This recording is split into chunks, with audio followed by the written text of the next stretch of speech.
Class 10 আজকে আমরা শুরু করছি তড়িৎ প্রবাহের তাপীয় ফল। কিরকম বা তড়িৎ প্রবাহের তাপীয় ফল আমরা কাকে বলবো? আমরা জানি কোনো পরিবাহীর রোধ আর সেই পরিবাহীর মধ্যে দিয়ে তড়িৎ প্রবাহ হতে বাধা দেয়, এটাই পরিবাহীর ধর্ম, যে পরিবাহীর রোধ থাকবে। এবার যখন ওই পরিবাহীর মধ্যে দিয়ে তড়িৎ প্রবাহ করতে হবে তখন কি হবে না, তড়িৎ উৎস সেই রোধের বিরুদ্ধে একটা কৃতকার্য করবে।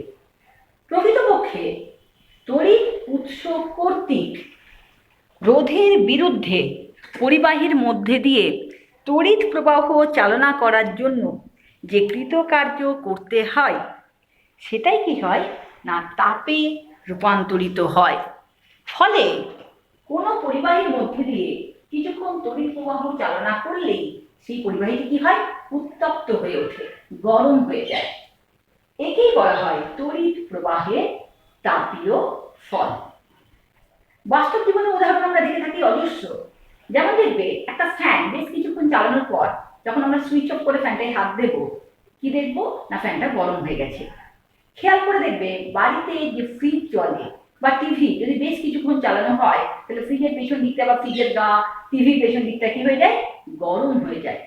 অর্থাৎ কোনো পরিবাহীতে কিছুক্ষণ ধরে তড়িৎ প্রবাহ চালনা করা হলেই সেটি গরম হয়ে যায় বা উত্তপ্ত হয়ে ওঠে। এই ঘটনাকেই বলা হচ্ছে তড়িৎ প্রবাহের তাপীয় ফল। এবার কোনো পরিবাহীতে তড়িৎ প্রবাহ চালনা করার ফলে কতটা পরিমাণ তাপ উৎপন্ন হলো বা উৎপন্ন তাপ কোন কোন বিষয়ের উপর নির্ভর করে সেই সম্পর্কিত বিজ্ঞানী জেমস প্রেসকট জুল কিছু সূত্র দেন, যে সূত্রগুলোকে জুলের সূত্র বলে। আমরা এখন কি করবো, জুলের সূত্র আলোচনা করব। ধরো খুব সুবিধা হয়, আমি একটা পরিবাহী এখানে রেখে দিলাম, পরিবাহীটা হবে এবি। পরিবাহীর রোধ কত আর, এখানে আই পরিমাণ তড়িৎ প্রবাহ চলছে টি সেকেন্ড সময় ধরে। তাহলে বিজ্ঞানী জুল বলেছেন যে কোনো পরিবাহীর রোধ এবং তড়িৎ প্রবাহ মাত্রা সময় টি যদি অপরিবর্তিত থাকে তাহলে পরিবাহীতে উৎপন্ন তাপ প্রবাহ মাত্রার বর্গের সঙ্গে সমানুপাতিক, অর্থাৎ H প্রপোর্শনাল I স্কয়ার, যখন R এবং T ধ্রুবক। অর্থাৎ ধরো কোনো পরিবাহীর প্রবাহকে আমি দ্বিগুণ বাড়িয়ে দিলাম, তাহলে উৎপন্ন তাপমাত্রা আমি দ্বিগুণ যদি বাড়াই তাহলে উৎপন্ন তাপমাত্রা বর্গের সঙ্গে সমানুপাতিক, তাহলে 2 দ্বিগুণে 4, তাপমাত্রা হবে 4 গুণ বৃদ্ধি পাবে। ধরো পরিবাহীর প্রবাহ মাত্রা আমি 3 গুণ বৃদ্ধি করলাম, তাহলে 3 3 9, অর্থাৎ উৎপন্ন তাপ 9 গুণ বেড়ে যাবে।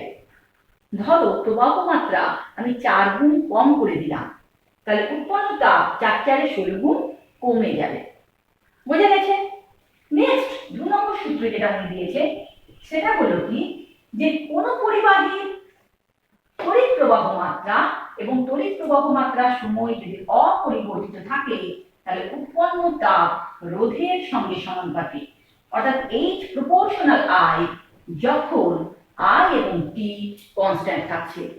অর্থাৎ যদি আমরা কোনো পরিবাহীর রোধ বাড়িয়ে দিতে পারি তাহলে পরিবাহীতে উৎপন্ন তাপ বাড়বে, এবং যদি রোধ কমানো হয় তাহলে উৎপন্ন তাপ কি হবে, কমবে। 3 নম্বর সূত্র যেটা সেটা হচ্ছে পরিবাহীর তড়িৎ প্রবাহ মাত্রা এবং পরিবাহীর রোধ যদি অপরিবর্তিত থাকে তাহলে পরিবাহীতে উৎপন্ন তাপ তড়িৎ প্রবাহ মাত্রা সময়ের সঙ্গে সমানুপাতিক, অর্থাৎ H প্রপোর্শনাল T যখন I এবং R কনস্ট্যান্ট। অর্থাৎ এটা আমরা বাস্তব অভিজ্ঞতা থেকেই দেখি, যত বেশিক্ষণ তড়িৎ প্রবাহ চালনা করা হবে পরিবাহীটা কি হবে, তত বেশি পরিমাণে গরম হয়ে যাবে। ঠিক, এবার ভেবের সূত্রানুসারে আমরা এই তিনটেকে একসঙ্গে কি লিখতে পারি না, H প্রপোর্শনাল I স্কয়ার আর T।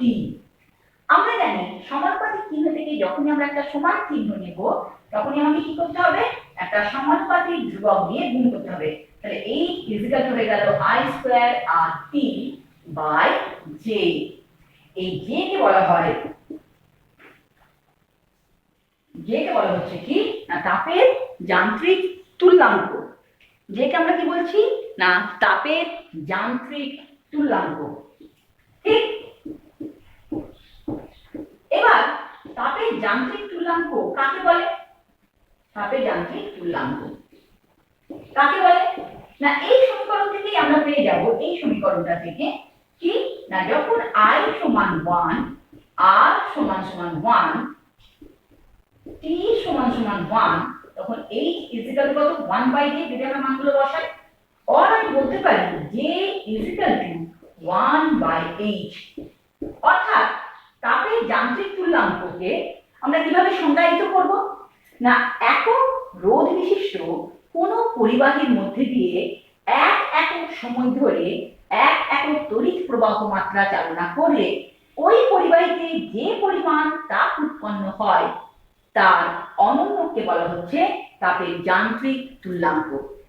এবার তাপের যান্ত্রিক তুল্যাঙ্ক যে এর মান কত না যে এর মান খুব ইম্পর্টেন্ট, তোমরা মনে রেখো সিজিএস পদ্ধতি যদি আমরা নিই, কি বললাম সিজিএস পদ্ধতিতে যদি আমরা নিই তাহলে j এর মান 4.2 × 10⁷ R পার ক্যালোরি। যদি জুলে প্রকাশ করি তাহলে খুব সহজে বলতে পারি কি 4.2 জুল পার ক্যালোরি।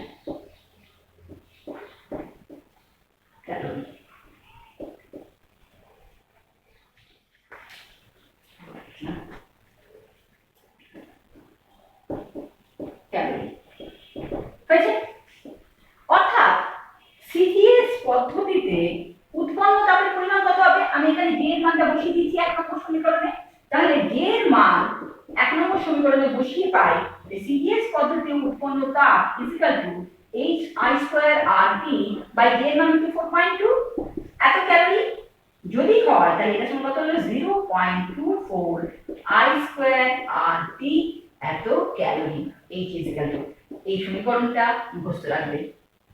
আর এসআই পদ্ধতি যদি আমরা নিই, এখানে করি এসআই পদ্ধতি যদি আমরা নিই তাহলে এসআই পদ্ধতিতে j এর মান কত না এসআই পদ্ধতিতে j এর মান হয়ে যাচ্ছে কত 1, তাহলে সেক্ষেত্রে h ইকুয়াল কত হয়ে যাবে না I²RT এত জুল। পরীক্ষার সময় এখান থেকে অঙ্ক আসে, এই যে সমীকরণগুলোকে আমি বক্স করে দিলাম, এই বক্স করা সমীকরণগুলো খুব ভালো করে মুখস্থ রাখবে বা খেয়াল রাখবে, কারণ কি এখান থেকে অঙ্ক আসে। ধরো কোনো একটা বর্তনীর তোমাকে তড়িৎ প্রবাহ মাত্রা বলে দিল, রোধ বলে দিল, সময় বলে দিল, যদি প্রশ্ন করে কত ক্যালোরি তাপ উৎপন্ন হলো তখন আমি কোন সমীকরণটা অ্যাপ্লাই করব? ক্যালোরি যেহেতু বলেছে সুতরাং আমি এই সমীকরণটা অ্যাপ্লাই করব। কিন্তু যদি তোমাকে বলে দেয় যে কত জুল পরিমাণ শক্তি উৎপন্ন হলো বা তাপ উৎপন্ন হলো তখন আমরা কি ন্যাচারালি এই সমীকরণটা ব্যবহার করব। ক্লিয়ার? এরপর আমরা চলে আসছি জুলের সূত্রটাতেই আসবো আমরা, কিন্তু সেটা আসবো থেকে না কার্য এবং শক্তির ধারণা থেকে আসবো। তাহলে এখন তোমাদের সঙ্গে কি আলোচনা করবো না কার্য শক্তির ধারণা থেকে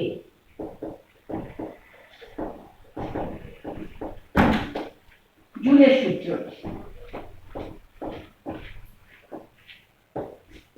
ঠিক কিভাবে না ধরো প্রথমে আমি একটা বর্তনী এঁকে নিই, মানে সুইচ দেওয়া রইল, ধরো এটা ইকুয়াল ভি, এটা আর এবং এটা পজিটিভ যেহেতু এখান থেকে নেগেটিভে দিয়ে কি হবে তড়িৎ প্রবাহ চালনা হবে আই। তাহলে কার্যশক্তি ধারণা থেকে আমরা কি পাচ্ছি না এই পরিবাহীর মধ্যে দিয়ে আর রোধের বিরুদ্ধে তড়িৎ উৎসকে তড়িৎ পরিমাণ মানে আই পরিমাণ তড়িৎ প্রবাহ চালনা করতে কত পরিমাণ কৃতকার্য করতে হলো না আমরা জানি W = Q × V। ঠিক, এবার Q এর মান আমরা কি জানি না আমরা জানি Q = I × T, তড়িৎ প্রবাহ মাত্রা একটু সময়, এবং ওহমের সূত্র আমরা আগের দিন পড়িয়েছিলাম, ওহমের সূত্র থেকে আমরা পাই V = I × R। এবার Q এর মান আর V এর মান যদি আমরা এই সমীকরণে বসিয়ে দিই তাহলে W = কি পাবো I × T + I × R, অতএব W = I²RT। ক্লিয়ার? এবার খেয়াল করো যে ক্লাস 9-এ তোমরা পড়েছিলে তাপগতিবিদ্যার প্রথম সূত্র, ঠিক আছে? ওইখানে কার্য এবং শক্তির বা কার্য এবং তাপের তুল্যতা সূত্র থেকে আমরা পাই কার্য ও তাপের তুল্যতা সূত্র থেকে পাই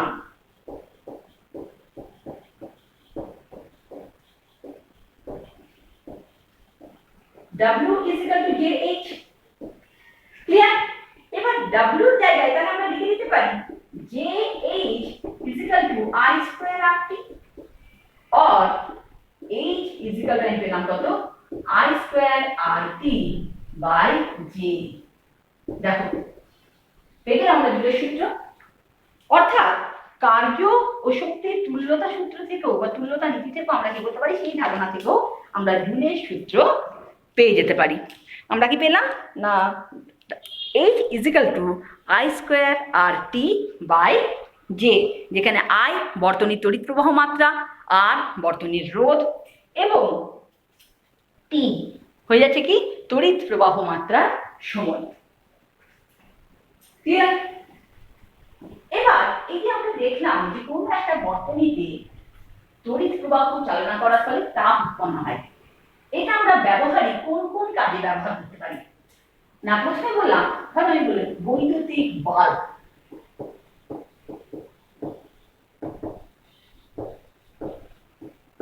সকলেই দেখে থাকবে বৈদ্যুতিক বাল্ব কি জিনিস না, এই ধরনের একটা কাঁচের বল থাকে, এর মধ্যে মোটা দুটো তামার তার ঢুকিয়ে কি করা হয়, সিল করে দেওয়া হয়। এটাকে কি করা হলো, সিল করে দেওয়া হলো, হয়েছে? এবং কি হয়, এইখানে টাংস্টেনের সরু তার পেঁচিয়ে এভাবে রাখা হয়। এই বাল্বটাকে যখন আমরা কোনো তড়িৎ বর্তনীতে যোগ করি তখন কি হয় না, সেখানে বাল্বের যে ফিলামেন্ট, যেটা আমরা টাংস্টেনের ব্যবহার করেছি, এই ফিলামেন্টটা প্রচন্ড পরিমাণে উত্তপ্ত হয়। উত্তপ্ত হলে সেটা কি হবে না, শ্বেত তপ্ত হয়ে কি করবে না, আলো দেবে। এবার কথা হলো টাংস্টেন আমরা ব্যবহার করলাম কেন? কারণ টাংস্টেনের রোধাঙ্ক খুব বেশি, রোধাঙ্ক বেশি হয়েছে। প্লাস এটা কি হচ্ছে, কুণ্ডলীকৃত অবস্থায় থাকার জন্য টাংস্টেনের দৈর্ঘ্যটা কি বেশি, দৈর্ঘ্য বেশি হচ্ছে। আমরা পড়েছিলাম ওহমের সূত্রের সময় যে রোধ বাড়বে, রোধ is equal to rho into L by A, অর্থাৎ রোটাও বেশি এলটাও বেশি, ন্যাচারালি টাংস্টেনের কি হবে, রোধ অনেক বেশি। রোধ বেশি হওয়ার জন্য আমরা জুলের সূত্র থেকে পাচ্ছি I স্কয়ার RT, আর যত বাড়বে উৎপন্ন তাপ কি হবে, তত বাড়বে। ফলে বাল্বটা খুব সহজেই কি হবে না, উত্তপ্ত হয়ে আলো দেবে। এছাড়াও হয় কি না, ধরো এত উত্তপ্ত অবস্থায় বাল্বের ভেতরে যদি বায়ু থাকে তাহলে কি হতে পারে না, টাংস্টেন বায়ু অক্সিজেন দ্বারা জারিত হতে পারে।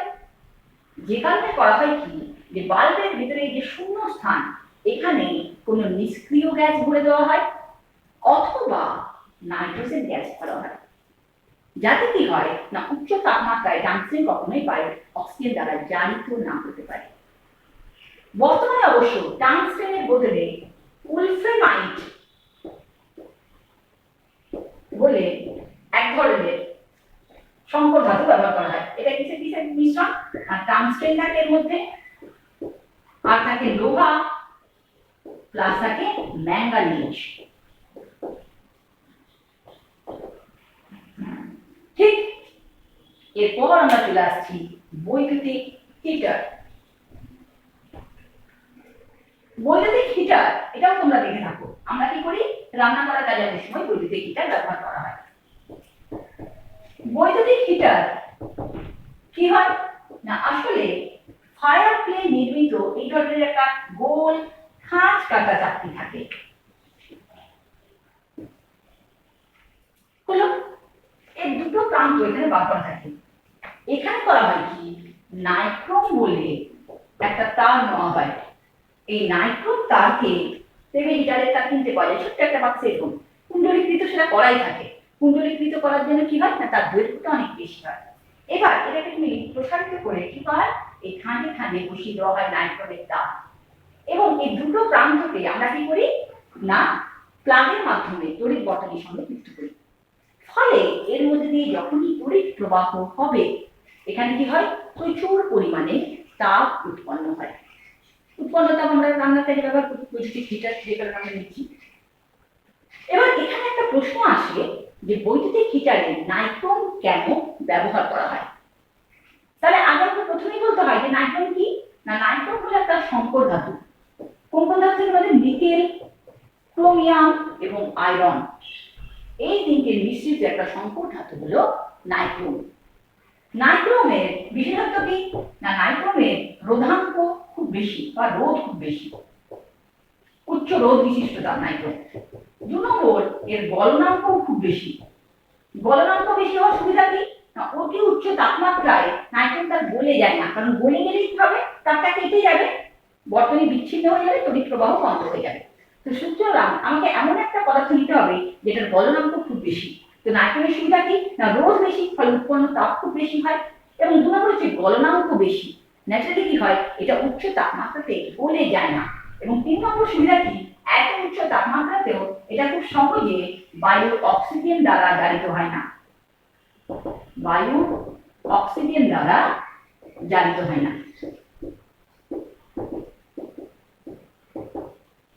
এই কারণে কি হয় না, নাইট্রন তার ব্যবহার করা হয়। যেগুলো আমি তোমাকে ছোট্ট ছোট্ট পয়েন্ট করে লিখে দিচ্ছি, এগুলো কিন্তু খুব ভালো করে করবে।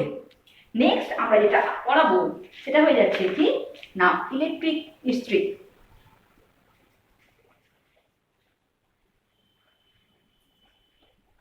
বলতে ইলেকট্রিক ইস্ত্রি, ইলেকট্রিক ইস্ত্রিতে কি করা হয়, এই সেম কাজ করা হয়। তোমরা নিশ্চয়ই ইলেকট্রিক ইস্ত্রি সবাই দেখেছো। ইলেকট্রিক আয়রন বা ইলেকট্রিক ইস্ত্রি কি হয় না, ইলেকট্রিক ইস্ত্রি দেখবে এই ধরনের একটা লোহার বহিরাবরণ থাকে, কেস থাকে, নিচটা কি হয় আয়রনের মসৃণ থাকে, যাতে জামা কাপড়ের উপর ঘষলে সুতো টানা না যায় বা কোনো রকম সমস্যা না হয়। ভেতরে কি থাকে না, ভেতরে এই ধরনের একটা অভ্রের পাত থাকে, সেই অভ্রের পাতের উপর নাইট্রনের তার পেঁচিয়ে কুণ্ডলীকৃত অবস্থায় কি হয় বসানো থাকে, এবং এই নাইট্রনের তারটাকে অন্তরিত করার জন্য কি হয়, নিচে একটা অভ্রের পাত রাখা হলো, এর উপরেও একটা অভ্রের পাত দিয়ে ঢাকা দেওয়া হয়, যাতে কি হয় না নাইট্রনের তারটার সঙ্গে আয়রনটা যাতে অন্তরিত অবস্থায় থাকে, যাতে কেউ শক না খায়। আর করা হয় কি, আয়রনের বাইরের দিকটা, উপরের দিকটা মেনলি তড়িতের কুপরিবাহী পদার্থ দিয়ে কি করা হয়, কভার করা হয়, যাতে আমাদের আয়রনটা ধরতে সুবিধা হয় এবং ধরলে কোথাও শক না লাগে। এবং আমরা জানি যে কি বলবো, ইলেকট্রিকের যে তার থাকে তার সঙ্গে আয়রনের তারের সঙ্গে আমরা প্লাগের সাহায্যে আমরা কি করি, বর্তনীর সঙ্গে কানেক্ট করে দিই। ফলে কি হবে, নাইট্রনের মধ্যে দিয়ে যখনই তড়িৎ প্রবাহ হবে, প্রচুর পরিমাণে তাপ উৎপন্ন হবে। উৎপন্ন তাপ দিয়ে হবে সঙ্গে সঙ্গে নিচের দিকটা তো লোহা, সেটা কিন্তু তাপের সুপরিবাহী, ন্যাচারালি কি হবে, ইস্ত্রিটা গরম হয়ে যাবে, ফলে খুব সহজেই আমাদের জামা কাপড় আমরা আয়রন করতে পারবো। তোমাদের তড়িৎ প্রবাহের তাপের ফলে বেশ কিছু ব্যবহারিক প্রয়োগ আমরা দেখালাম। এরপর আমরা চলে আসছি তড়িৎ ক্ষমতা। ক্লাস 9 তোমরা কার্যক্ষমতা শক্তি পড়েছিলে, সেখানে আমরা বলেছিলাম ক্ষমতা কাকে বলে না, কোন পদার্থের কাজ করার হারকে বলা হচ্ছে ক্ষমতা। তড়িৎ ক্ষমতা, এক্ষেত্রে আমরা ক্ষমতা কিভাবে ডিফাইন করব না, বলছি কোন তড়িৎ যন্ত্রে প্রতি সেকেন্ডে তড়িৎ শক্তি ব্যয় করার হারকে বলা হচ্ছে তড়িৎ ক্ষমতা। সুতরাং তড়িৎ ক্ষমতাকে যদি আমরা পি দিয়ে লিখি পাওয়ার, তাহলে আমরা লিখতে পারি যে বর্তনী কর্তৃক কৃত কার্য W বাই সময়। আরেকবার বলে দিই, কোন তড়িৎ যন্ত্রে সময়ের সাপেক্ষে প্রতি সেকেন্ডে বিদ্যুৎ শক্তি ব্যয় করাকে বা প্রতি সময়ের সাপেক্ষে বিদ্যুৎ শক্তি ব্যয়ের হারকে বলা হচ্ছে তড়িৎ ক্ষমতা। তাহলে আমরা জানি P ইকুয়াল টু W, আমরা কত লিখতে পারি, Q ইনটু V বাই কত T, আমরা কিউবের মানটা বসিয়ে দিই I into T into V by কত হলো টি, টি কেটে গেল, কত করে রইল I ইন্টু ভি। অর্থাৎ তড়িৎ ক্ষমতা সমান সমান রয়েছে বর্তনীর তড়িৎ প্রবাহ গুণিত তার বিভব প্রভেদ। এটাই আমার কি দিচ্ছে তড়িৎ ক্ষমতা। এবার তড়িৎ ক্ষমতাটাকে আমরা এখানে বর্তনীর তড়িৎ প্রবাহ মাত্রা এবং বিভব প্রভেদ দিয়ে এক্সপ্রেস করলাম। তুমি চাইলে এটাকে আরো অনেক রকম ভাবে এক্সপ্রেস করা যায়। কিরকম না, ওহমের সূত্র থেকে আমরা পাই জি ইকুয়াল কি পাই আইআর। আমরা কোথা থেকে পাচ্ছি এগুলো ওহমের সূত্র থেকে, আগের দিন আমাদের পড়া হচ্ছে। ওহমের সূত্র থেকে আমরা পাচ্ছি কি ভি ইকুয়াল টু আইআর, আবার আমরা পাচ্ছি I equal to G by R. সুতরাং ভি এর মান যদি আমি এখানে বসাই তাহলে পি ইকুয়াল টু কত হয়ে গেল আই স্কয়ার। এটাও একটা সমীকরণ ক্ষমতা। আর আই এর মানটা যদি বসাই তাহলে পি ইকুয়াল কত হয়ে গেল V square by R. Clear? অর্থাৎ আমরা কি করতে পারি তড়িৎ ক্ষমতাকে তিনটে সমীকরণ দিয়ে এক্সপ্রেস করতে পারি। তোমরা করবে কি এই তিনটে সমীকরণই ভালো করে করবে, কারণ তোমাদের তো প্রচুর এমসিকিউ প্রশ্ন আসে, সেখান থেকে যে কোনো একটা তুলে দিতেই পারে। হয়েছে? এরপর আমরা চলে আসছি কি না ক্ষমতার একক। ক্ষমতার একক কি হয় না, ক্ষমতার একক হয়ে যাচ্ছে আমরা জানি জুল পার সেকেন্ড, তাই তো? এখানে হচ্ছে জুল এসআই পদ্ধতি আর হচ্ছে সেকেন্ড, জুল পার সেকেন্ড মানে কি দেয় ওয়াট। তাহলে ব্যবহারিক একক বা এসআই একক যাই বলি না কেন, ক্ষমতার একক কি? ক্ষমতার একক হয়ে গেল ওয়াট। কিন্তু বাস্তব ক্ষেত্রে ওয়াট একটা ছোট একক, ন্যাচুরালি কি আমাকে এর থেকে বড় একক নিতে হবে। আমরা কি করি 1 কিলোওয়াট নিলাম, 1 কিলোওয়াট সমান কত 10⁻³ ওয়াট, বা 1 মেগাওয়াট নিলাম, সেটা ইকুয়াল কত 10⁻6 ওয়াট। হয়েছে? তড়িৎ ক্ষমতা বোঝা হয়ে গেছে নিশ্চয়ই। এরপর আমরা চলে আসছি তড়িৎ শক্তি। তড়িৎ শক্তি কাকে বলে? বলছে কি সাধারণ হিসেবে তোমরা এর আগে পড়েছো, শক্তি কাকে বলে না কাজ করার সামর্থ্যকেই বলা হয় কি শক্তি। ঠিক? তড়িৎ শক্তি কাকে বলছি না কোনো তড়িৎ যন্ত্রের কাজ করার সামর্থ্যকেই বলা হবে তড়িৎ শক্তি। ধরে নিই পি ক্ষমতা সম্পন্ন একটা বৈদ্যুতিক যন্ত্র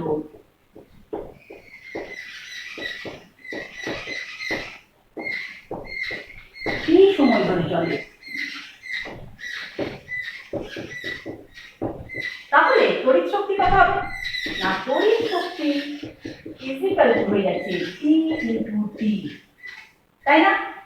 এবার তড়িৎ শক্তির একক কি হবে না তড়িৎ শক্তির একক ক্ষমতা একক কি বলেছিলাম জুল পার সেকেন্ড, আর সময়ের একক কি সেকেন্ড, তাহলে কত হয়ে গেল জুল। কিন্তু ব্যবহারিক একক কি তড়িৎ শক্তি যখন আমরা নেব তার ব্যবহারিক একক হলো খুব গুরুত্বপূর্ণ। ব্যবহারিক একক কি না ব্যবহারিক একক হলো ওয়াট ঘন্টা। কাকে বলে ওয়াট ঘন্টা? বলছে যে 1 ওয়াট ক্ষমতা সম্পন্ন কোনো বৈদ্যুতিক যন্ত্র যদি 1 ঘন্টা ধরে চালানো হয় তাহলে যে পরিমাণ তড়িৎ শক্তি ব্যয় হয় তাকেই বলা হচ্ছে 1 ওয়াট ঘন্টা। 1 ওয়াট ঘন্টা সঙ্গে জুলের সম্পর্ক বার করি। 1 ওয়াট আমরা লিখতে পারি 1 জুল বাই 1 সেকেন্ড, আর 1 ঘন্টা সমান সেকেন্ডের বিপরীতে কত হবে 3600 সেকেন্ড। সেকেন্ড সেকেন্ড কেটে গেল, তাহলে 1 ওয়াট ঘন্টা ইকুয়াল কত হয়ে যাচ্ছে 3600 জুল। 1 ওয়াট ঘন্টা। ক্লিয়ার? এই ওয়াট ঘন্টার সঙ্গে জুলের সম্পর্ক ইম্পর্টেন্ট। এরপর আরেকটা ব্যবহারিক একক আছে যেটা আমরা ব্যবহার করে থাকি, সেটা হয়ে যাচ্ছে 1 কিলোওয়াট ঘন্টা, যেটাকে আমরা বলি 1 বিওটি। বিওটি মানে কি বোর্ড অফ ট্রেড ইউনিট। অর্থাৎ দেখবে তোমরা ইউনিট কথা এটাকে শর্টে আবার বলে দেওয়া হয় ইউনিট। তোমরা এই কথাটা খুব শুনে থাকবে বাড়িতে যে ইলেকট্রিক বিলের ক্ষেত্রে আমাদের ইলেকট্রিক বোর্ড কি করে ইউনিট মেপে যায় এবং সেই হিসেবে কি হয় আমাদের ইলেকট্রিক বিল দিতে হয়। তো এই ইউনিটটা আসলে কি না বিওটি, যেটাকে শর্টে আমরা ইউনিট বলছি। বিওটি মানে কি বোর্ড অফ ট্রেড ইউনিট, যেটাকে বিজ্ঞানের ভাষায় আমরা কি বলছি 1 কিলোওয়াট ঘন্টা। 1 কিলোওয়াট ঘন্টা কাকে বলবো? 1 কিলোওয়াট ক্ষমতা সম্পন্ন কোনো বৈদ্যুতিক যন্ত্র যদি 1 ঘন্টা ধরে চালানো হয় তাহলে যে পরিমাণ তড়িৎ শক্তি ব্যয় হয় তাকেই বলা হচ্ছে কি 1 কিলোওয়াট ঘন্টা। ক্লিয়ার? এবার কিলোওয়াট ঘন্টার সঙ্গে বা বিওটির সঙ্গে কি করব না জুলের সম্পর্ক বার করব। 1 কিলোওয়াট ঘন্টা, 1 কিলোওয়াট মানে কত? 10⁻³ watt by second, 1 second into 1 ঘন্টা সমান কত সেকেন্ড? 3600 সেকেন্ড। সেকেন্ড সেকেন্ড কেটে গেল, তাহলে আমরা লিখতে পারি 36 ইনটু 10⁵ এত জুল, যত জুল এত জুল। বা এটাকে আমরা ঘুরিয়ে লিখতে পারি যে 1 কিলোওয়াট ঘন্টা is equal to 3.6 into 10⁶ এত জুল। এই সম্পর্কটাও কিন্তু কি খুব ইম্পর্টেন্ট হয়েছে। এরপর আমরা কি চলে আসছি যে 1 কিলোওয়াট ঘন্টার সঙ্গে আমরা কি করে বাস্তব জীবনে আমরা কি করে মাপবো যে আমাদের কত ইউনিট বিল উঠেছে। সেটার জন্য আমি এটাকে ঘুরিয়ে এভাবে লিখতে পারি যে 1 বিওটি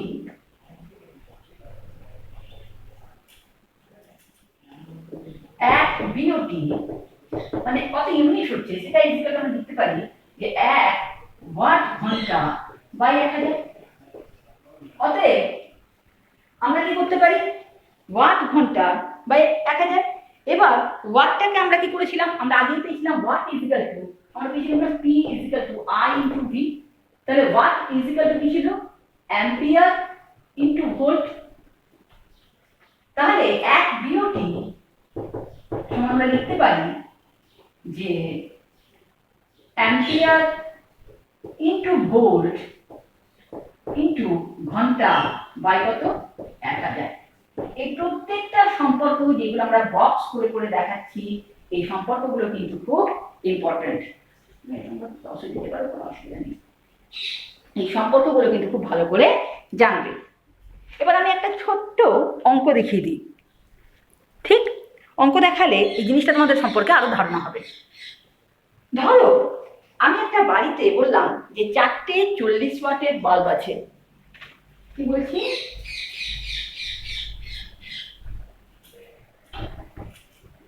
একটা উদাহরণ দিচ্ছি, এরকম যে একটি বাড়িতে 4টে 40 ওয়াটের বাল্ব আছে। ঠিক 3টে 80 ওয়াটের ফ্যান আছে, পাখা আছে। এগুলো রোজ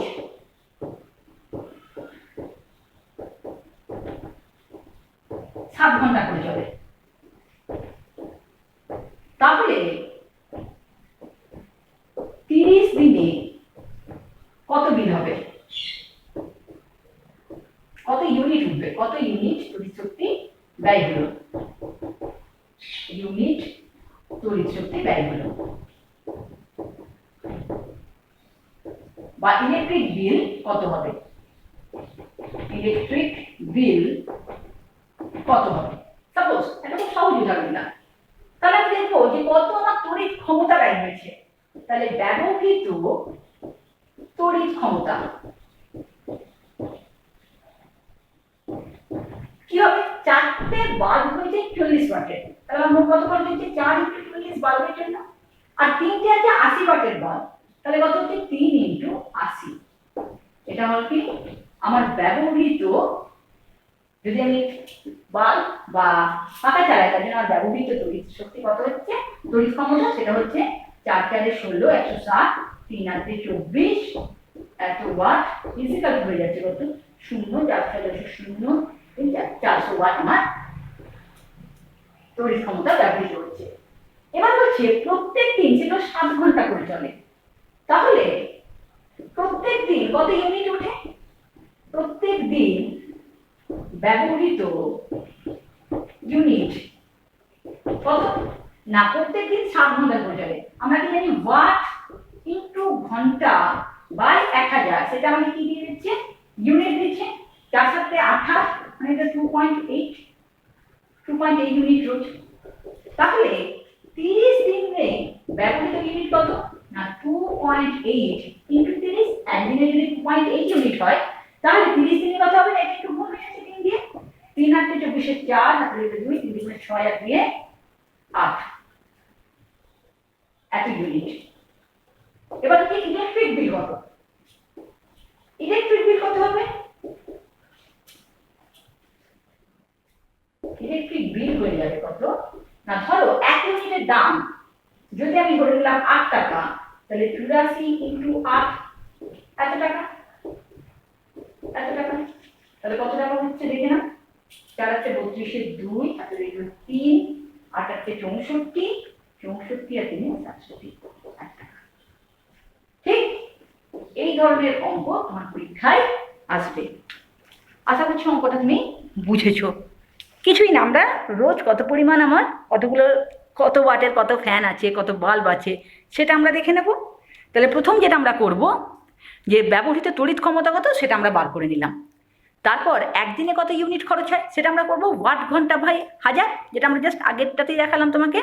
ওয়াট আমরা বার করে নিয়েছি, সেটা কিন্তু ঘন্টা করলাম বাই 1000 দিয়ে ভাগ করলাম, তাহলে কত ইউনিট পেয়ে গেলাম।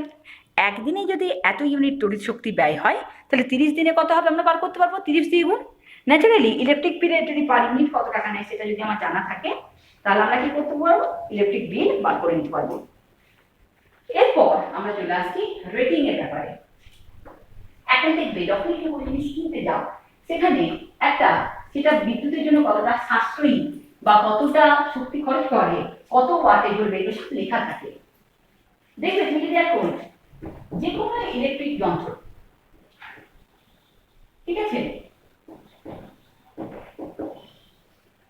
ধরো গিজার হোক, ফ্রিজ হোক, ঠিক আছে, সব যা কিছু কিনতে যায় না কেন সেখানে স্টার দেওয়া থাকে, সেইগুলোকে বলা হচ্ছে এনার্জি রেটিং মার্ক। দেখবে 5টা স্টার এর হয়তো দেওয়া থাকলো, তোমার যন্ত্রটা হয়তো 4টে স্টার শো করছে, অর্থাৎ কি তুমি যে যন্ত্রটা কিনলে সেটা 4 স্টার। যত বেশি স্টার বাড়বে সেটা আমরা কি বুঝবো, যে বিদ্যুতের জন্য সেটা তত বেশি সাশ্রয়ী। এছাড়া দেখবে ধরো আমি যদি একটা সাধারণ বাল্ব কিনতে যাই, সেই বাল্বের গায়ে কি থাকে, ভোল্টেজ লেখা থাকে, অর্থাৎ বাল্বটাকে আমি কোন ভোল্টেজে ব্যবহার করতে পারবো সেটা লেখা থাকে, তাকে কি বলা হচ্ছে ভোল্টেজ রেটিং। আর ওই বাল্বটা কি করছে না কত পরিমাণ তড়িৎ শক্তি ব্যয় করছে সেটাও কিন্তু বাল্বের গায়ে লেখা থাকে, সেটাকে কি বলা হচ্ছে ওয়াট রেটিং। এগুলো সবই করা যায়, অর্থাৎ তুমি কোনো একটা বৈদ্যুতিক যন্ত্র বা কোনো একটা বাল্ব বা যাই কোনো তার ভোল্টেজ রেটিং, তার এনার্জি রেটিং, তার ওয়াট রেটিং আমরা সবই পেয়ে যাই। খুব কমন একটা কোশ্চেন থাকে, দেখবে বাল্বের গায়ে লেখা থাকে 220 ভোল্ট 100 ওয়াট, ঠিক আছে, এটা লেখা থাকে। এটা লেখা থেকে তুমি কি বুঝবে না, আমি বুঝতে পারি যে বাল্বটাকে যদি আমি 220 ভোল্ট যুক্ত কোনো বিভব প্রভেদ যুক্ত কোনো বর্তনীর মধ্যে যুক্ত করি, কানেক্ট করি, তাহলে বাল্বটা সর্বাধিক উজ্জ্বলতায় জ্বলবে এবং সেক্ষেত্রে ওই বাল্ব প্রতি সেকেন্ডে 100 জুল পরিমাণ তড়িৎ শক্তি ব্যয় করবে। এক্ষেত্রে আবার বলি, যখন বাল্বের প্রসঙ্গ আমরা এলাম তাহলে সেক্ষেত্রে আমরা তখন বলতে পারি যে আমরা এখন দেখবে সাধারণ বাল্ব কেউ ব্যবহার করি না, সাধারণ যে বৈদ্যুতিক বাল্ব সেগুলো আমরা এখন টয়লেটে ব্যবহার করি না। কারণ কি না, বৈদ্যুতিক বাল্ব খুব একটা সাশ্রয়ী নয়। কারণ কি, যে পরিমাণ কারেন্ট ওটা নেয় বা যে পরিমাণ তড়িৎ শক্তি ওটা নেয় সেখান থেকে মাত্র 2% কি করে না দৃশ্যমান আলোতে রূপান্তরিত করতে পারে। ফলে বাকি পুরো 98% কি হয়ে যায় না নষ্ট হয় বা অপচয় হয়। এর বদলে বরং এখন আমরা CFL ইউজ করি। CFL মানে কি, কম্প্যাক্ট ফ্লুরোসেন্ট ল্যাম্প। CFL এর ক্ষেত্রে এ কিন্তু অনেকটা সাশ্রয়ী। কত না, এটা যে শক্তি নেয় তার 7 থেকে 9% পর্যন্ত জল দেয়। এবং যদি আমরা এলইডি নিই, এলইডির পুরো কথা কি লাইট এমিটিং ডায়োড, সেটা দেখা গেছে 4 থেকে 18% দাম কি করে না দৃশ্যমান আলোতে কনভার্ট করে। ফলে কি হয়ে যাচ্ছে না এগুলো অনেক বেশি তড়িৎ সাশ্রয়ী। শুধু তাই না, এদের আয়ুষ্কাল অনেক বেশি, অর্থাৎ অনেক বেশি টেকে। সাধারণ বাল্ব যদি 1000 ঘন্টা টেকে, তাহলে সিএফএল হয় 10,000 ঘন্টা। অর্থাৎ সাধারণ বাল্বের তুলনায় ওটা কি হচ্ছে প্রায় 10 গুণ আমাকে বেশি দিন সাশ্রয়ী হয়। এবং এলইডি যদি নিই তাহলে সেটা চলে 30,000 ঘন্টা, মানে 30 গুণ বেশি। শুধু সমস্যা কোথায় না, বৈদ্যুতিক বাল্বের তুলনায় সিএফএল বা এলইডির দামটা একটু বেশি। অর্থাৎ প্রথমে আমাকে একটু বেশি দাম দিয়ে কিনতে হলেও কি হয় না, এগুলোই আমাদের কি হয় বিদ্যুৎ সাশ্রয় করে। ন্যাচারালি এখন কিন্তু সিএফএল বা এলইডি ব্যবহার করা বেশি ভালো। ব্যাস, আমাদের আলোচনা আজকে আমরা এখানেই শেষ করব।